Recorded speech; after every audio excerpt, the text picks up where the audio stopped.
할렐루야.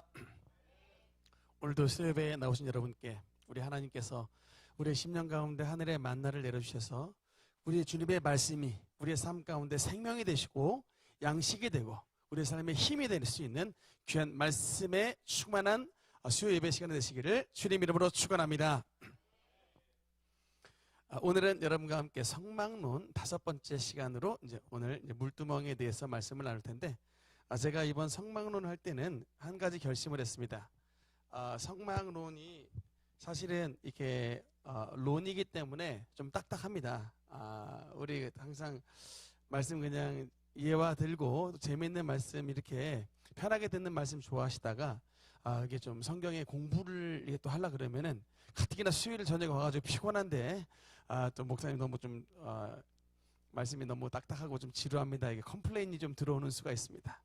근데 그래서 뭐 방법이 없습니다. 이게 성경은 여러 번 많이 반복하고 하여튼 많이 반복하면 머릿속에 들어가거든요. 그래서 좀 딱딱한 파트긴 하지만 여러분께 되도록 여러 번 말씀을 드려가지고 이 좀 외우기 힘든 파트를 좀 암기해서 여러분 머릿속에 뇌리속에 하나님의 말씀에 새겨지는 은혜를 여러분께 공급해 드리고자 합니다.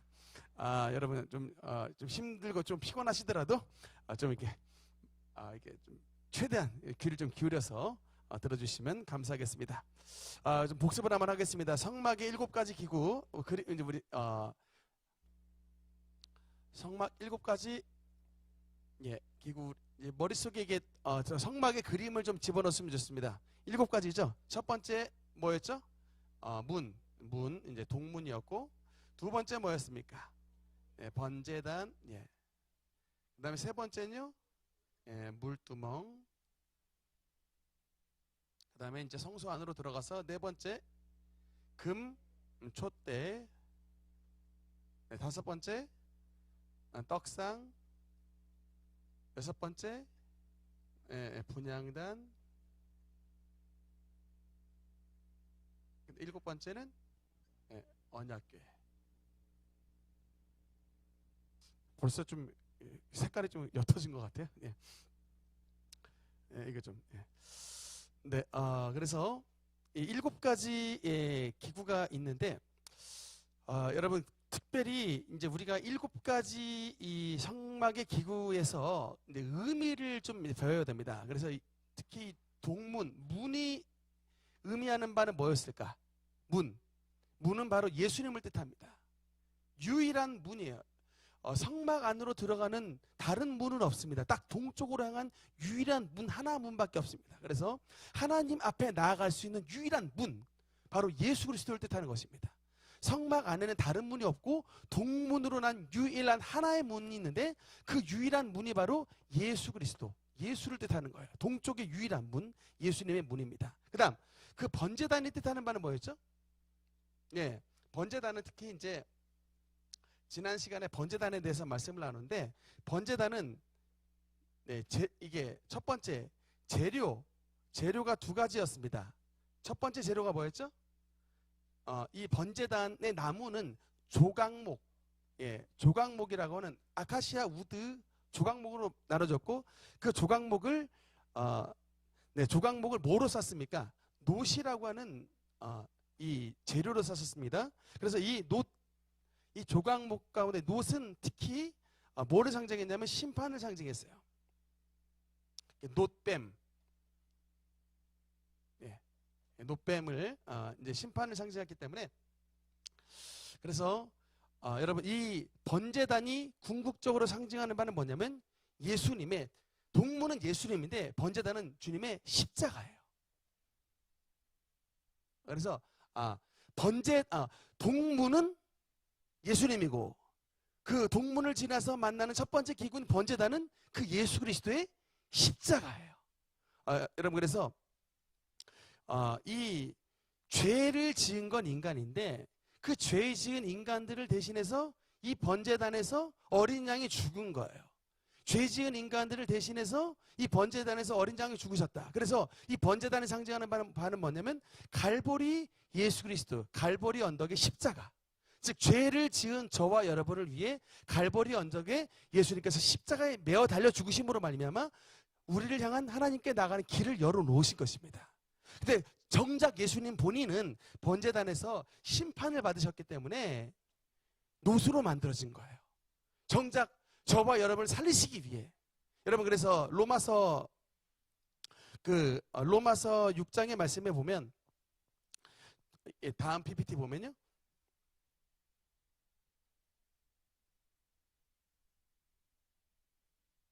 없습니까? 로마서 4장입니까? 죄의 삭은 사망이요. 로마서 6장 23절에 보면, 죄의 삭은 사망이요, 하나님의 은사는 우리 주 그리스도 예수 안에 있는 영생이니라. 그래서 죄의 삭은 사망이기 때문에 죄를 지어서 마땅히 죽어야 될 저와 여러분을 대신해서 하나님의 아들이 되신 놋, 즉 심판을 받으신 것입니다. 그래서 이 번제단은 주님의 십자가를 상징하고요. 특별히 이 번제단에 보면 4개의 뿔이 있습니다. 이 4개의 뿔이 있는데, 이 4개의 뿔은 그때 2가지를 상징한다고 했었죠. 네, 용서와, 번제단의 4개의 뿔은,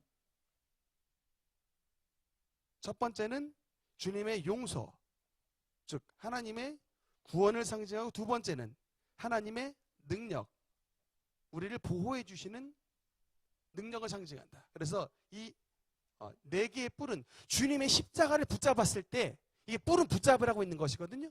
주님의 십자가를 붙잡았을 때 우리에게 주시는 은혜입니다. 주님의 십자가를 붙잡으면 우리에게 용서를 주시는 거예요. 우리에게 구원을 베풀어 주십니다. 그리고 주님의 십자가를 붙잡으면 우리에게 능력을 주시고 우리에게 보호의 은혜를 베풀어 주시는 거예요. 마치 그 버팔로, 지난번 한번 그 영상 보여드렸죠. 물소, 그 버팔로가 그 사자가 막 덤벼들었을 때 그 물소, 버팔로의 그 뿔로써 그냥 사자를 그냥 들이받아가지고 공격하는 그 사자를 그냥 완전히 도망치게 만들었던 것처럼, 그 번제단에 있는 뿔, 즉 예수 그리스도의 십자가의 은혜가 우리를 향하여 우는 사자와 같이 달려오는 이런 악한 사탄을 주님의 십자가로 완전히 쳐 부숴주시는 것입니다. 다시는 삼키지 못하게, 다시는 덤벼들지 못하게 우리를 보호해 주시는 것입니다. 그래서 여러분, 주님의 십자가는 곧 우리에게 용서가 되고 우리의 구원이 되며 우리의 능력이 되고 우리의 보호가 되는 것을 믿으시기 바랍니다. 그러니까 주님의 십자가가 우리의 능력인 거예요. 여러분, 그래서 기도란 무엇이냐? 여러분, 기도가 뭘까요? 하나님 뭐 달라고 기도하는 게 아닙니다. 여러분, 이 성막도 너무나도 중요한 우리 기도를 상징하는 것인데, 기도는 여러분 뭐냐면 일단은 십자가를 바라보고 묵상하는 겁니다. 그러니까 여러분, 이게 뭘 달라고 하기 전에 먼저는 우리의 모든 기도가 십자가로 말미암는 기도를 드려야 돼요. 여러분, 우리의 기도가 왜 이렇게 연약할까요? 우리의 기도가 왜 이렇게 무기력하냐면 십자가를 거치지 않은 나의 소원만 자꾸 바라는 기도이기 때문에 그렇습니다. 여러분, 이 성막을 통해서 우리에게 보여주시는 것은 예수라고 하는 성막문을 통해서 나갈 때 성막문 다음에는 만나는 첫 번째 기구는 바로 주님의 십자가입니다. 그래서 십자가를 통해서 나로 나가는 것이 아니라 서충원으로 하나님 앞에 나가는 게 아니라 번제단, 즉 십자가를 힘입어 우리가 나아가는 거예요. 십자가를 덮인 서충원을 바라봐야 되는 것입니다. 십자가를 덮인 여러분 직분자를 바라봐야 되는 것입니다. 그래서 여러분, 지금 죄인이지만 죄인인 내가 나가는 게 아니라 십자가로 우리의 죄를 씻음받은 내가 나가고, 병들었지만 십자가의 은혜로 말미암아 병 고침 받은 건강한 나를 바라보고, 가난하지만 십자가의 은혜로, 주님의 은혜로 이제 가난에서 벗어나 부유하게 되고 모든 축복받은 주님의 은혜를 바라보고, 그러니까 죄인이고 병들고 가난한 우리에게 집중하는 것이 아니라 십자가의 은혜로 덮여진 저와 여러분을 바라봐야 되는 것입니다. 그래서 이 죄를 이기신 이 번제단 십자가를 통해서 죄와 질병과 가난과 모든 저주의 결박을 이기신 예수 그리스도의 십자가를 바라보고 주님 앞에 기도하며 나가는 것입니다. 그래서 정말 그 주님의 십자가로 말미암아 덮여진 저와 여러분을 바라볼 줄 아는 게 바로 여러분 기도요 믿음인 것입니다. 그러니까 여러분, 기도가 사실은 힘들어요. 왜냐하면 자꾸 막 우리의 걱정이 앞서기 때문에 그렇습니다. 여러분, 당장 기도가 왜 해요? 발등에 불똥 떨어졌으니까 막 그냥 굉장히 막 내일 모레 시험 봐야 되는 자식 급하고 당장 몸이 연약한 우리 급하고 막 그냥. 그런데 여러분, 그게 우리의 모든 문제가 있지만 그 모든 문제의 해결 대신은 십자가를 바라보고 기도하는 게 여러분 기도의 원천이요 기도의 능력인 것을 믿으시기 바랍니다.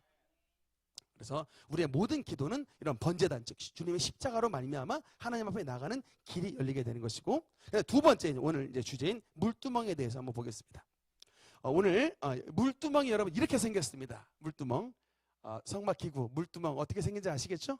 저렇게 제사장이 저 물두멍에서 손을 씻고, 왜냐하면 여러분 이 번제단에서 제사장이 뭐 해요? 제사장이 번제단에서 뭐 양도 잡고 소도 잡고 곱게 잡을까요? 당연히 피가 치고 낭자하게 온 몸이 막 손과 발에 피가 묻겠죠. 이게 피도 얼굴에 막 묻고 검정도 묻고 뭐 여러 가지만 많이 묻을 텐데, 그런 묻은 상태로 하나님의 성소에 들어가는 게 아니라 반드시 이게 제물을 잡은 다음에는 이 물두멍에서 제사장이 손과 발을 씻은 다음 하나님의 성소 안으로 들어가게 돼 있습니다. 씻는 도구, 그래서 브론즈 레이버라고 하는 이런 노수로 만든 물두멍이 바로 이제 이런 성소의 기구인데, 오늘 본문을 한번 보겠습니다. 출애굽기 30장 17절에서 19절 읽겠습니다. 시작. 여호와께서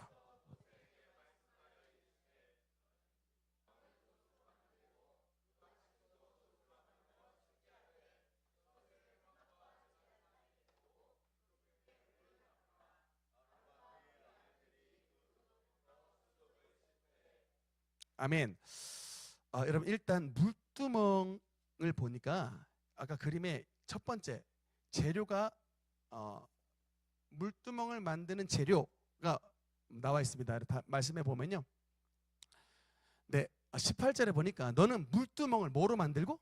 노수로 만들고 그 받침도 뭐로? 노수로 만들어 씻게 하되 그것을 회막과 제단, 즉 아까 성소와 번제단 사이에 두어서 그리고 그 속에 물을 담그라 라고 하는 것이 바로 이제 물두멍입니다. 그래서 그 물두멍이 만들어졌을 때 아론과 그의 아들들 제사장들이 그 물두멍에서 수족을 씻게 돼 있는 손발을 씻는 기구가 바로 물두멍입니다. 이제 여러분 이 물두멍은 역시 재료는 놋입니다. 놋은 뭐를 상징한다 그랬죠? 심판을 상징합니다. 그 다음 말씀에 보면요. 20절 21절 읽겠습니다. 시작. 그들이 회막에 들어갈 때에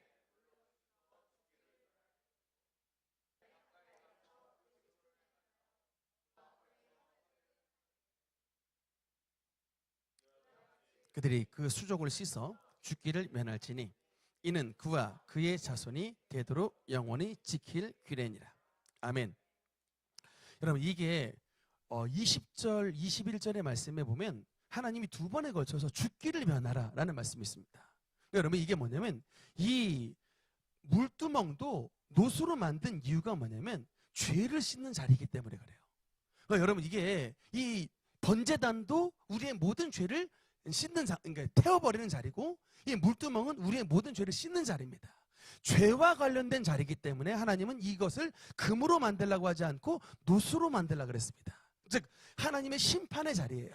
그래서 20절 21절에 보면 두 번에 걸쳐서 죽기를 면하라는 말씀이 있습니다. 즉 한마디로 달리 말하면 이 물두멍에서 너희 제사장들이 이 너희의 죄를 씻어내지 않으면 너희는 죽게 된다는 거예요.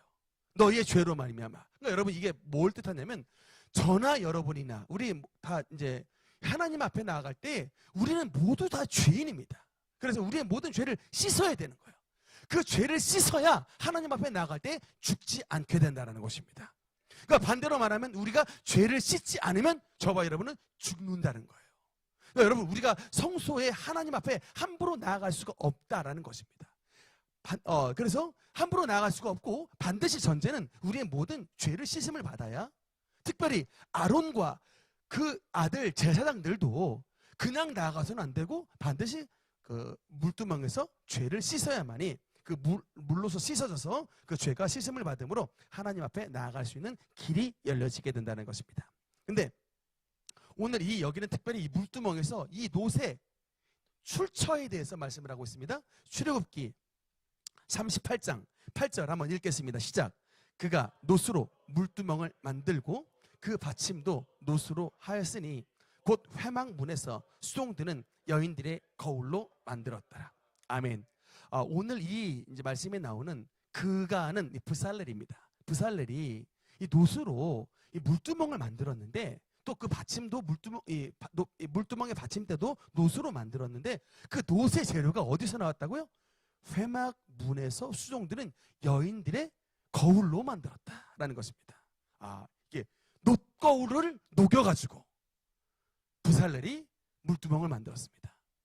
여러분 이게 어떤 의미가 있냐면요.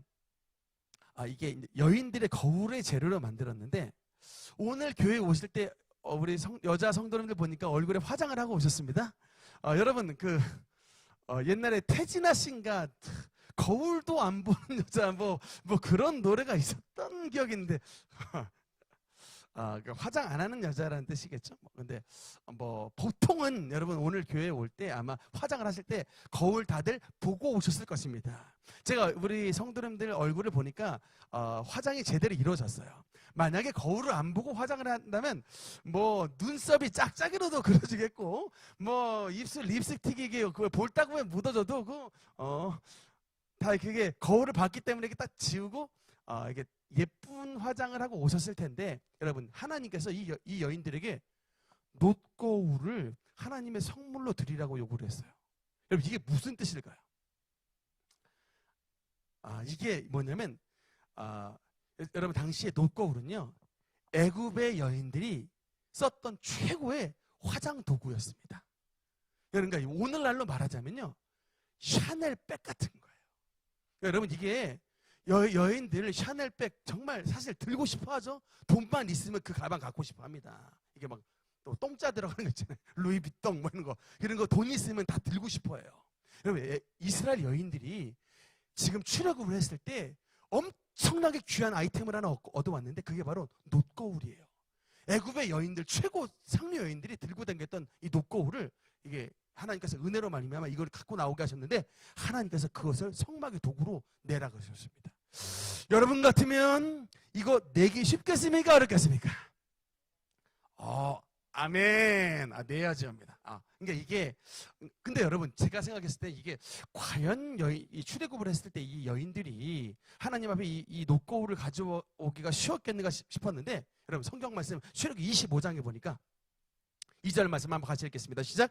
이스라엘 자손에게 명령하여 내게 예물을 가져오라 하고 기쁜 마음으로 내는 자가 내게 바치는 모든 것을 너희는 받을지니라. 아멘. 이 회막문 여인이 하나님께 놋거울을 드릴 때 기쁨으로 드렸다 안 드렸다? 드렸다는 것입니다. 하나님 앞에 기쁨으로 드렸다는 것이에요.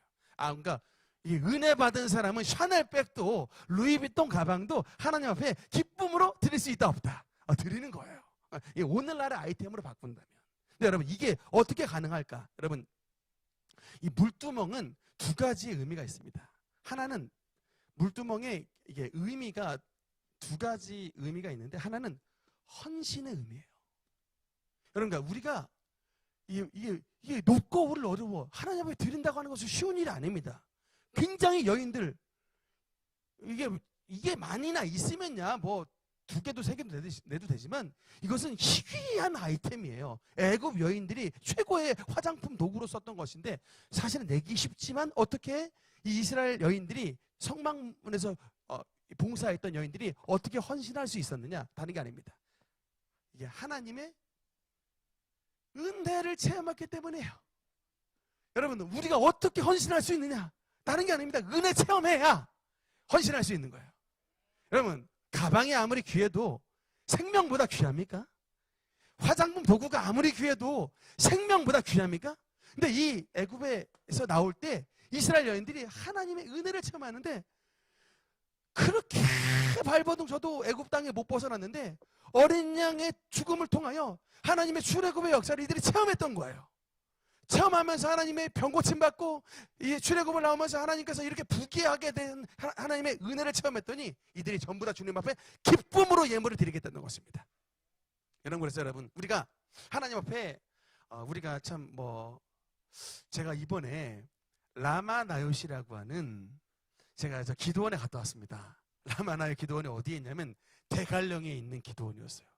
농담 안 하고요. 진짜 밤에 이제 밤 11시 저희 10시 밤에 이렇게 집에 도중에 나왔는데 10시 반에 나왔는데 핸드폰 불을 안 켜니까 문을 열고 나왔더니 아무것도 안 보여요. 완전 그 흑암이었어요. 정말 그런 대관령 산 속에 있는 그런 기도원이었는데 그 산 속에 있었던 한 자매가 하나님 앞에 헌신을 했는데 여러분 이 만 20살이었어요. 김수빈인가? 이수빈인지 김수빈인지 좀 헷갈리는데 하나님 앞에 헌신을 했는데 이 만 20살짜리 자매가 하나님 앞에 작정 헌신을 했는데 얼마를 헌신한 줄 아십니까? 5억. 5억을 헌신했어요. 근데 이 자매가 어떤 자매인고 하니 서울대학교 의과대학을 시험을 쳤는데 1차, 2차에 합격을 했는데 안타깝게도 3차 때 왜 면접에 떨어진지 모르겠는데 하여튼 서울 의대를 시험 치고 떨어져서 너무나 속이 상해서 이게 1차, 2차 때 붙으면 어지간하면 면접에 떨어질 리가 없는데 하여튼 왜 떨어졌는지 몰라서 어떻게 알고서 그 라마나의 기도원에 왔는데 그 원장님이 너는 지금 대학에 중요한 게 아니라 하나님께 너에게 전도 사명을 맡겼다 그래가지고 이 예언의 은사를 받아가지고 그 막 미국 가서 막 100명인가 막 하여튼 150명에게 전도하고 막 왔던 막 이런 좀 특별한 자매였어요. 그래서 우리도 그 자매에게 뭐 예언 기도도 받고 막 했었습니다. 저는 그 자매가 하시는 말씀이 하나님 다음 세대 우리 앞으로 다음 세대를 넥스트 제너레이션을 그 주님 앞으로 돌아와야 되는 사명이 있다라는 얘기를 하시더라고요. 전 그렇지 않아도 굉장히 우리 교육자들에게 다음 세대에 대한 막 말씀을 많이 했었는데 이 자매가 어떻게 되는 건지 저한테 다음 세대에 대한 준비되는 뭐 그릇을 하나님께서 쓰신다고 한다 막 이런 막 예언의 말씀을 주시는데 이 자매가 막 지금 막 집회 당겨가지고요 그 받은 모든 헌금을 막 재단에 막 드리는데요 그날에도 헌금이 막 어마어마하게 막 들어왔어요. 그 자매가 이제 어디 교회 댕기면서 막 이제 집회를 해가지고 거기는 막 한번 갔다 오면 막 1,000만 원씩 막 받나 봐요. 저는 잘 모르겠습니다. 하여튼 근데 그렇게 막 5천만 원도 아니고 5억을 작정을 했더라고요. 근데 그 자매만 그런 게 아니라 거기에 있던 어느 강화도의 어떤 장로님이 그 장로님은 본인만 1억을 했는데 이게 모자라가지고 딸내미도 1억을 했더니 나는 안 되겠다 그래가지고 3억으로 작정을 늘렸어요. 그래서 그런 데였어요. 그래가지고 사택을 줬는데 하여튼 뭐 사택도 짓고 지금 그 대관령 산골 안에 막 성전을 줬는데 자재가 막 보통 자재가 아니에요. 막 KCC 막 이런 막 좋은 건축 자재들이 막 들어가서 제가 봤을 때 저건 한 20억 원 들었을 것 같아요. 하여튼 그런 헌물이 그래서 사실은 다음 날에 이게 막 물건에 대한 하나님께서 막 간증을 하겠다고 막 했는데 저희 교회 일정 때문에 이제 참여는 하지 못했으나 하여튼 그래서 6월 달에 다시 한번 좀 집회를 좀 참여해야겠다 지금 그렇게 좀 생각을 하고 있는데 하여튼 여러분 그 자매 사실 여러분께서 멱살 잡고서 5억 내라고 해도 여러분 내시겠습니까? 멱살 잡고서 뭐 장로님한테 막 3억 작정하세요라고 막 하랄 때 하시겠냐고요. 근데 그거는 아무도 그 분들에게 뭐 이렇게 뭐 강요하거나 그런 게 없어요. 그냥 본인들이 앞에 나와서 그 3억 작정하신 장로님이 강화도 땅 600 팔면서 막 눈물이 글썽글썽 해가지고 막 본인 3억 드리게 된 사연을 막 얘기하더라고요. 땅 팔았다는 얘기. 근데 정작 본인이 나와서 3억을 드린 분이 눈물이 글썽글썽 하셔. 참 이게 이런 헌신은 다른 게 아니에요. 하나님의 은혜를 체험해야 되는 거예요. 그 막 간증이 막 1시간씩 간증하셔서 은혜 받은 분들이 막 간증을 하시더라고요. 그래서 참 우리 능력교회도 이게 다른 게 아니에요. 하여튼 교회 나와서 은혜 받게 하는 게 여러분 이게 이제 궁극적 목적이에요. 하여튼 교회 나오셔서 시험 들으면 이건 참 이제 큰일 나는 거고 교회 나오셔서 하나님 앞에 은혜 받으면요 저절로 녹거울은 하나님 앞에 드리는 것입니다. 그게 뭐 녹거울이 됐든 샤넬백이 됐든 그건 문제가 안 되는 거예요. 하여튼 교회 나와서 은혜 받으면 그건 승부 끝나는 거예요. 아멘이십니까? 하여튼 우리 교회는 그래서 뭔 역할을 해야 되냐면 우리 교회 나오신 성도님들이 하나님과 만나야 되는 이 만남의 광장이 교회가 돼야 되는 거예요. 하여튼 나왔을 때 은혜 받고 주님 만나면 그 다음은 이제 헌신의 자리로 나가는 것이다. 네, 여러분 자꾸 시험 든다. 이건 헌신의 자리로 못 나가게 되는 사탄의 이건 이게 딴지 거는 거예요. 하여튼 교회 나왔을 때 시험 들지 않고 은혜 받게 하는 것으로 우리는 저와 여러분이 굉장히 열심히 기도해야 되고 주님 앞에 정말 열심을 드려야 되는 것입니다. 두 번째 물두멍의 자리는 뭐냐면 자기 발견의 자리예요. 두 번째 물두멍의 자리가 뭐라고요? 자기 발견의 자리입니다. 여러분 그러니까 물두멍에 나와서 이 내 죄를 씻고 나야 하나님의 형상인 나를 발견하는 거예요. 이 물두멍에서. 근데 여러분, 이게 죄가 안 씻어지니까 이 세상의 나만 발견하는 거예요. 막 우울증 걸리고 병 걸리고 그냥 좌절하고 낙담하고 세상에서 헤매는 옛 세상의 내가 나를 바라봤다가 이 물두멍에서 주님 앞에 헌신하고 모든 죄를 씻어버리니 하나님의 형상의 나를 발견하게 되게 되는 것입니다. 병 걸린 내가 아니라 치료받은 나, 죄악 덩어리 수검댕 잔뜩 묻은 내가 아니라 예수의 보혈로 말미암아 씻어진 나, 건강한 나, 은혜 받은 나, 축복받은 나, 헌신하는 나 자신을 발견하게 되게 되는 것입니다. 이 물두멍에서 주님 앞에 여러분 헌신하고 은혜 받고 나니 진짜 하나님께서 기뻐하시는 참된 형상, 참된 자아인 우리 스스로를 발견하게 되는 은혜를 베풀어 주시는 것을 믿으시기 바랍니다. 여러분, 그래서 정말 물두멍의 앞으로 나아가면, 우리가 주님 앞에 헌신하면 하나님의 참된 나를 발견하는 거예요. 내가 왜 아직도 이 세상에 자꾸 눌려 살까? 주님 앞에 헌신하지 않으니까, 이 헌신의 물두멍 앞에 나아가지 않으니 하나님의 참된 형상을 바라보지 못하고 계속 세상에 치이는 거예요. 그러나 정말 그 애굽의 이 최고의 아이템을 주님 앞에 드렸던 이런 여인들의 헌신, 그 헌신의 자리로 나아갔더니 하나님께서 우리에게 참된 자기를 발견하게 되더라는 거죠. 그 다음에 서울대학교 간답니다. 이제 서울대학교 가서 서울대학교 학생들을 전도하겠대요. 지금 이제 그 다음에 하여튼 서울대학교 간다고 이렇게 선포가 됐더라고요. 두고 보려고 합니다. 진짜 가는지. 그런데 이 기세가 장난이 아니에요. 하여튼 하나님의 영이 함께 하시니까 이게 뭐 돈이 5억이 무슨 뭐 남들 그냥 500만 원 그냥 그 별 문제 아니다고 하는 것처럼 막 보통 봉투가 하나가 올라가는데 그 자매는 봉투가 10개가 올라가더라고요. 수빈 자매 뭐 드렸습니다. 이 봉투가 이래요. 잠깐 작아지는 건가라고 잠깐 의심할 정도로 제가 마음을 안 열었었어요. 이게 제대로 된 데가 맞나라고 제가 이게 뭐 진짜 그러니까 예언이 또 마음을 열라고 막 나오더라고요. 제가 하도 막 요새 이상한 사이비들이 너무 많아가지고 하나님께서 이 말씀의 지식과 지혜를 굉장히 많이 주셨다고 막 그런 예언도 나오면서 근데 마음을 열라고 막 나오더라고요. 왜냐하면 제가 좀 검증하러 갔어요. 사실 이게 제대로 된 데인가. 왜냐면 우리 교회 최근에 나오셨던 성도님들하고 같이 가서 이곳이 가도 되는지 안 되는지를 막 그렇게 봤는데 아닌 게 아니라 우리 원로 목사님 홍금 김광자 목사님 딱 나오는데 뭐라고 얘기하냐면 김광자 목사님 이분은 은사를 다 받으셨습니다. 더 이상 받으시는 은사가 없을 정도 은사를 받아서 쓰셔야 된다고 이렇게 나오더라고요. 그래서 깜짝 놀랐습니다. 그리고 우리 능력교회 예언이 나오는데 하나님이 너무 기뻐하신대요. 성령의 사역을 능력사역, 성령사역을 해서 성령사역을 제한하지 않기 때문에 하나님이 굉장히 우리 능력교회를 기뻐하신다.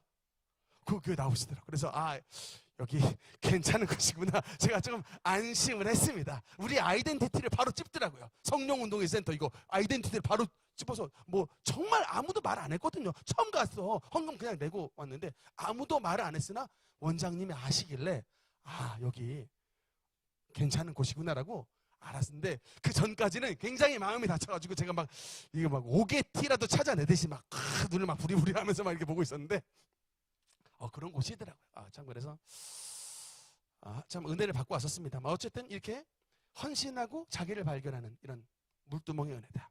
그 다음에 물두멍의 여러분 기능에 대해서 잠깐 보겠습니다.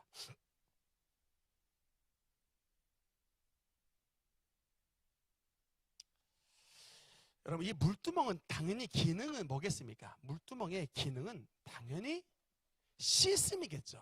씻는 것. 근데 여러분 성경에 씻음이 두 가지가 있습니다. 어떤 씻음이 첫째로 전체적 씻음이 있고 두 번째 부분적 씻음이 있습니다. 여러분 이것에 관해서 여러분 요한복음 13장 8절 9절 10절 말씀 우리 한번 3절 같이 읽겠습니다. 시작. 베드로가 이르되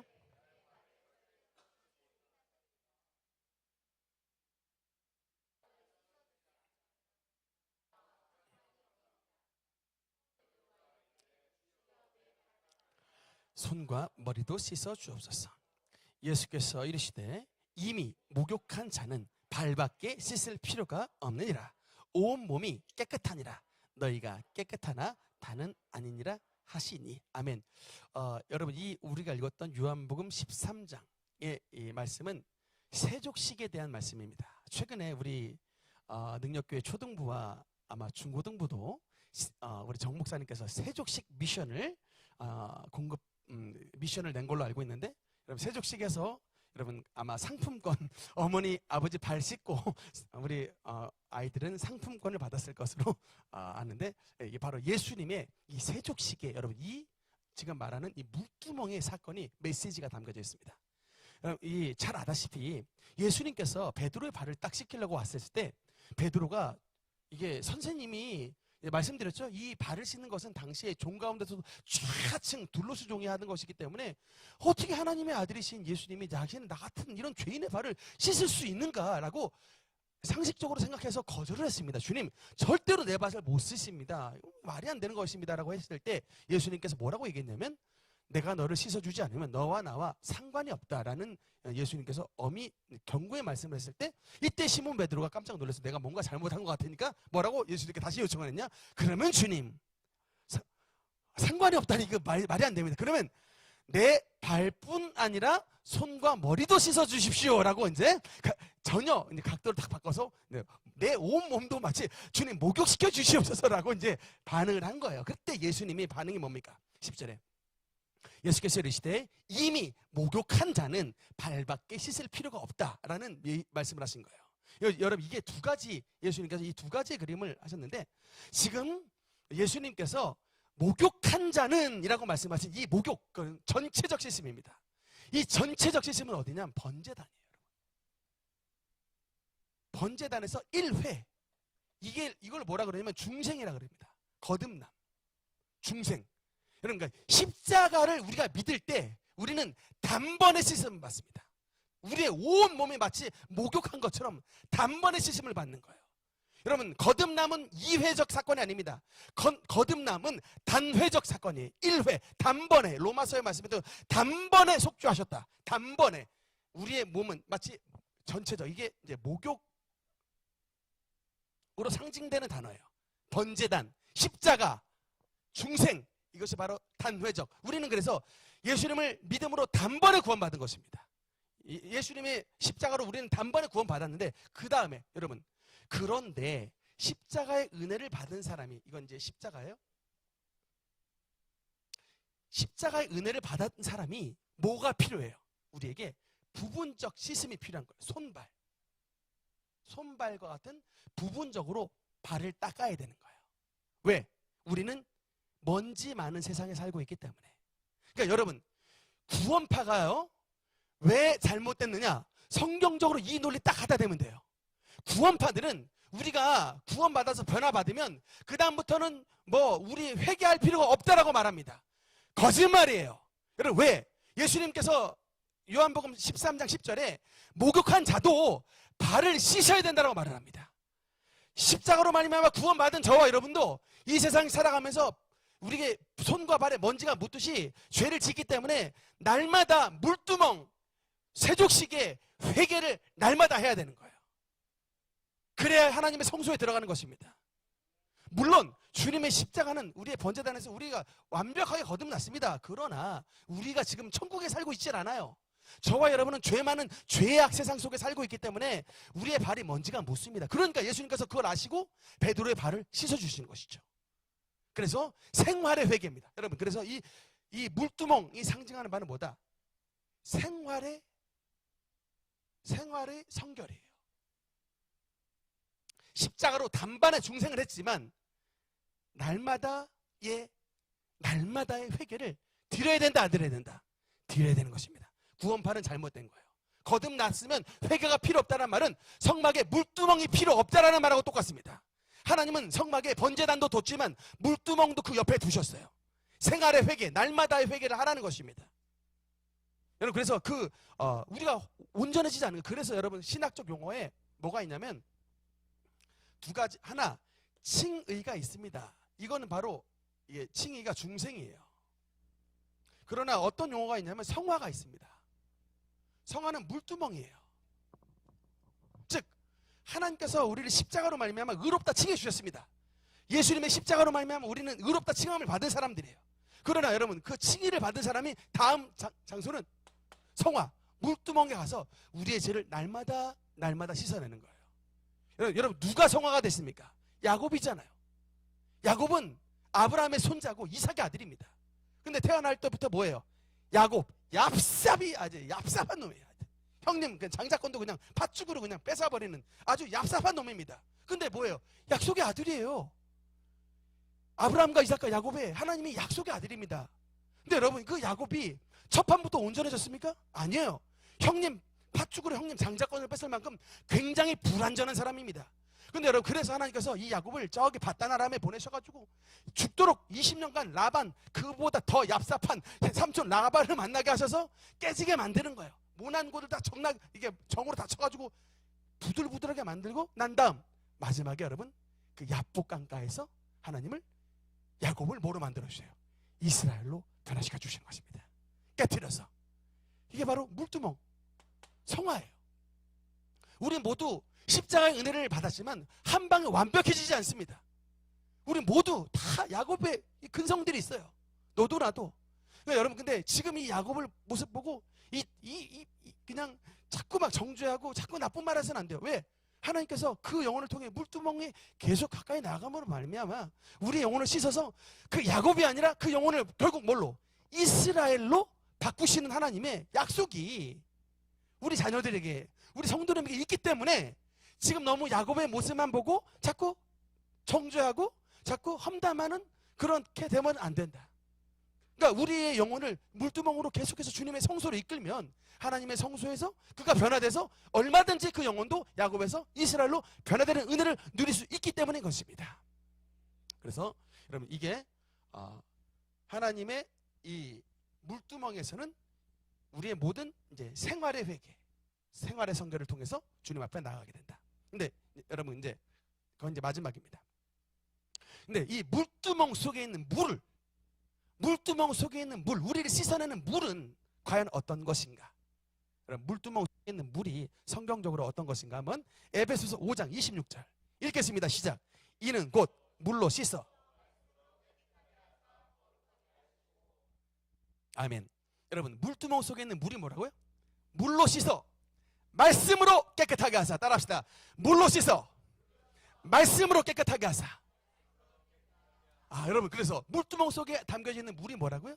하나님의 말씀인 것입니다. 우리의 모든 죄악을 씻어내는 그 죄악을 씻어내는 물이 뭐라고요? 바로 하나님의 말씀인 것입니다. 여러분, 그래서 오늘도 우리는 하나님의 말씀의 물로서 우리를 씻어내야 되는 것입니다. 여러분, 그러면 질문하겠습니다. 우리가 우리의 죄를 씻어내는 하나님의 물의 역할을 하는 말씀이 뭘까요? 그것이 바로 십계명입니다. 여러분, 십계명의 말씀을 통해서 우리는 나날이 우리의 죄를 씻어내야 되는 거예요. 여러분, 그래서 이번에 제가 이번 성경 암송대회 때 출애굽기 20장 1절부터 17절까지 출애굽기 전체 그 십계명 전체 말씀을 암송하라고 한 거예요. 이 말씀으로 암송해야 그 말씀으로 우리의 죄를 씻어낼 것 아니겠습니까? 여러분, 제 1은 뭐예요?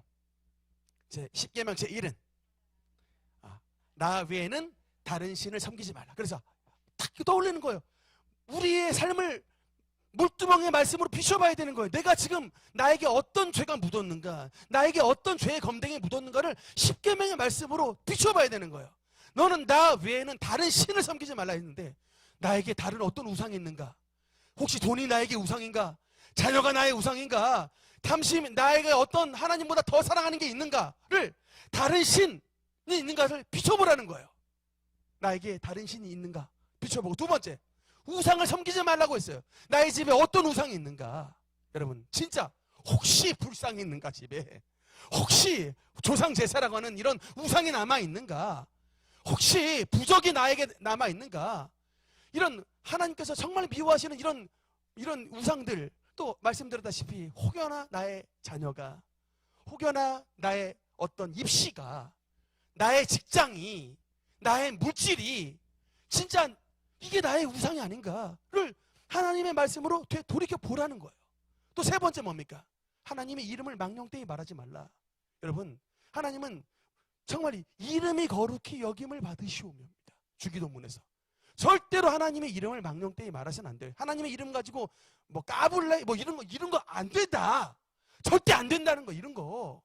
뭐 아무리 뭐 잘 나가는 목사든 간에 뭐 하나님 이름 가지고 뭐 까불면 뭐 죽는다고 안 되는 거예요. 절대 안 되는 겁니다. 하나님의 이름은요, 주님의 도장이에요. 여러분, 우리가 도장, 인감 도장 아무 데나 안 찍죠? 가장 중요한 순간에 탁 찍는 것처럼 하나님의 이름을 거룩히 여기고 예수 이름 부를 때 정말 신앙 담아서, 성령님 부를 때 우리의 온 마음을 담아 신앙 고백으로 주님의 이름을 불러야 되는 것입니다. 혹여나 이것이 나에게 있었다면 그 죄를 씻어내야 되는 거예요. 주님의 말씀으로서. 네 번째 뭡니까? 주일 성수 잘 알아죠. 주일날 안식일을 기억하라. 이 신약시대 주일을 잘 지켜, 신약시대 안식일은 주일을 잘 지켜서 주일날 예배 안 드리고 자꾸 그냥 막 직장으로 향하고, 예배 안 드리고 자꾸 친구 만나러 와 산으로 들러 그냥 교제하러 나가고, 안 된다. 안 된다. 말씀의 거래, 말씀의 물로 씻어내야 된다. 다섯 번째 뭡니까? 5월의 달 내 부모를 공경하라. 우리 부모님 하나님의 대리자 아닙니까? 이 땅에서 보는 바 부모님께 효도하지 않는데 보지 못하는 바 영의 부모님은 아버지를 못 섬긴다고 말씀이 나와 있습니다. 부모님께 효도하셔야 돼요. 그래서 그냥 뭐 용돈만 딱 한번 보내는 것으로 끝나는 것이 아니라 부모님이 한번 항상 잘 묻고 우리 생명을 낳아주신 분 아닙니까? 항상 효도하고, 조금 더 확장하면 교회 안에 있는 어르신들 잘 공경해야 돼요. 그러니까 부모 사랑 정신을 가지고 있는 분들은 어르신들 절대로 무시하지 않습니다. 어르신들 잘 공경하고 효도하고, 저 어르신들 항상 뭔가 이렇게 예의를 잘 갖추는 이런 태도들, 하나님께서 굉장히 여러분 중요시합니다. 어르신들 공경하는 태도. 요새 젊은이들 아주 막 어르신 공경하지 않고 막 버르장머리 없이 행동하는, 이거 아주 안 된다. 이런 행동들 했으면 다 여러분 이게 물로 씻어 물두멍에서 회개해야 됩니다. 여섯 번째 뭡니까? 살인하지 말라. 여러분, 이거는 우리가 비록 사람을 안 찔러 주겠다 할지라도 하나님의 말씀은 남들에게 진짜 나가라 욕을 하거나 남들을 진짜 미워하면 마음속에 살인했다고 요한일서에서 분명히 말씀을 해놨어요. 물두멍에서 내가 누군가를 정말 예수님이 예수님께서 기뻐하지 않을 정도로 어떤 미움과 악감정을 가지고 있다면 주님 앞에서 씻어내야 됩니다.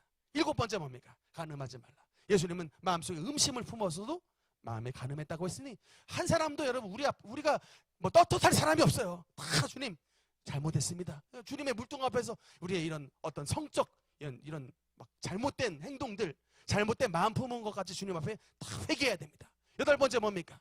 도덕질하지 말라. 여러분 뭡니까? 이거 주님 앞에 대표적으로 11조 떼먹고 도덕질이에요. 또 하나님 앞에 마땅히 드려야 될 거 드리지 않는 것도 당연히 하나님 앞에 도적질이 되지만, 남의 거 저울 속여가지고 막 부당이득 취하는 이런 사기, 옛날에 했던 모든 남의 돈 떼먹었던 거 물두멍에서 다 회개해야 됩니다. 이 물두멍에서 우리의 모든 죄를 씻어내야 돼요. 아홉 번째 뭡니까? 내 이웃에 대하여 거짓 증언하지 말라. 얼마나 여러분 우리가 살아가면서 거짓말 많이 합니까? 하나님은 근데 우리의 말도 다 아신다니까요. 그러니까 여러분 우리는 주님 안에서 다 참말해야 돼요. 그러니까 어저께까지 거짓말했던 거 다 아홉 번째 계명의 물로 우리의 입을 씻어내야 되는 거예요. 주님 참말하는 입술 되게 하옵소서. 마지막 열 번째 뭡니까? 내 이웃의 집을 탐내지 말지니라. 이건 여러분 아홉 번째 계명까지는 행동에 대한 말에 대한 계명인데, 열 번째 계명은 마음에 대한 죄예요. 그러니까 우리의 마음 속에 남의 것 탐심 가졌고 남의 것을 이렇게 탐하면서 주님의 은혜에 만족하지 못했던 삶을 살았던 모든 것들, 주님의 물두멍에서 우리의 모든 죄를 씻어내는 주님의 말씀으로 저와 여러분을 씻어내는 저와 여러분 되시기를 주님 이름으로 축원합니다. 오늘 결론의 말씀을 뵙겠습니다. 그래서 여러분 우리가 이 물두멍에서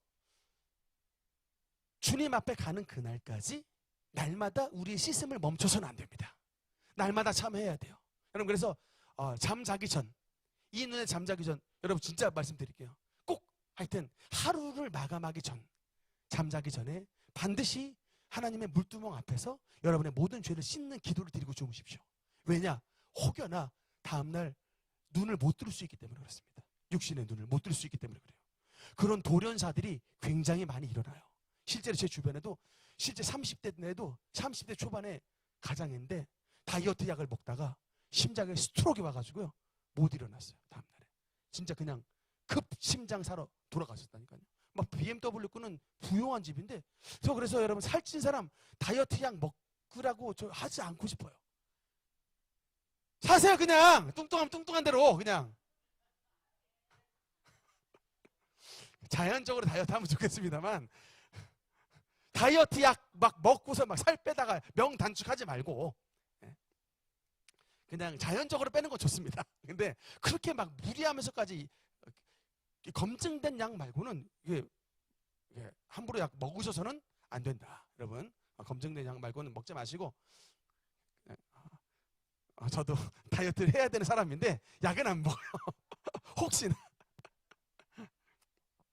눈을 못 뜰 수 있지만 여러분 눈을 떴을 때 회개하여 천국에 오면 당연히 감사하고 다행인데 혹여나 어제 지은 죄 회개하지 않고 이게 눈 감았다면 혹시나 어떻게 되겠습니까? 여러분 물론 우리가 모든 죄를 그냥 100% 씻어놔야만이 완벽히 정결해져야만 천국 문에 섰다라고 뭐 그거는 그렇게 말씀을 드릴 수는 없을 수도 있는데 그러나 여러분 정말 그래도 하나님 앞에 떳떳하게 가려면 기왕이면은 신부로서 죄는 다 떨어내고 가는 것이 당연한 자세 아니겠습니까? 아멘이죠? 그래서 여러분 신랑 예수 언제 뭐 30에 부르시든 50에 부르시든 80에 부르시든 100살에 부르시든 항상 우리 주님 앞에서 정결한 신부로서 주님 앞에 갈 수 있도록 언제나 물두멍 앞에 우리의 모든 죄를 씻어버리고 주님 앞에 헌신하며 주님 앞에 새로운 자아를 찾아내는 저와 여러분 되시기를 주님으로 축원합니다. 기도하시겠습니다.